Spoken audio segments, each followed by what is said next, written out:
Here at Cyclepedia.com, we remove and install engines for all types of motorcycles, scooters, ATVs, and utility vehicles on a regular basis. These procedures can be frustrating and even dangerous at times. We've compiled some tips to help make these tasks as smooth as possible. As with any specialized job, the best place to start is with the right tools and information. Having a service manual with the order of operations and torque specs will help you get the job done in less time and make sure it's done correctly. A good selection of jacks of various types can make the difference between an easy job or a backbreaker. For some very heavy engines, our technician will place a scissor jack beside the frame so he can transfer the engine to the jack and then lower it to his lift as needed.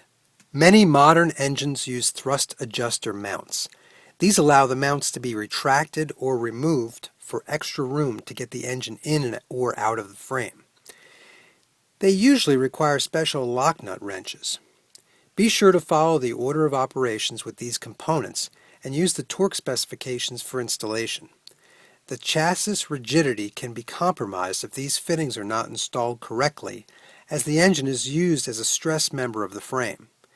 Improper installation can lead to a damaged frame, engine, or a poor handling chassis.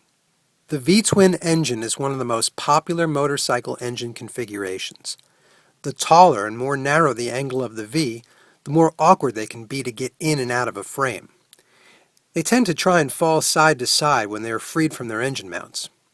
It can be helpful to use a strap around the upper frame tube and engine to keep the motor from flopping to the side and falling out of the frame while you're trying to line up the engine mounts. Removing or installing an engine can result in some nasty scratches to the engine and frame surfaces. Cover components in duct tape where they make contact. In some instances, removing an engine cover may give you more room to maneuver.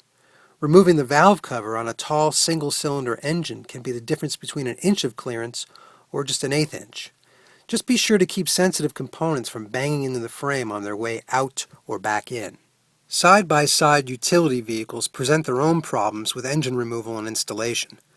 Most of this comes down to just getting everything out of your way. Often, the actual engine removal and installation is easier on a utility vehicle than its ATV equivalent. A side-by-side gives you more room to work, and when you're ready to take the engine out or put it back in, you can use a cherry picker or engine hoist to lift the engine out or maneuver it back into place for installation. Many Powersports vehicles with swingarm type rear suspension will use the swingarm pivot bolt as an engine mount. If this is the case, support the back of the frame with a jack while this pivot bolt is not fully installed. Slide the pivot bolt out enough to clear the engine, but do not remove it from the frame unless you must. When the engine has been removed, insert the bolt all the way to stabilize a rolling chassis.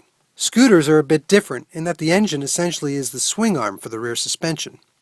Place the scooter on the center stand and guide the engine out of the back of the frame with a jack. If the center stand is with the engine, move the frame and front end forward and away from the engine, just like a wheelbarrow. To recap, a varied selection of jacks is handy for engine removal and installation.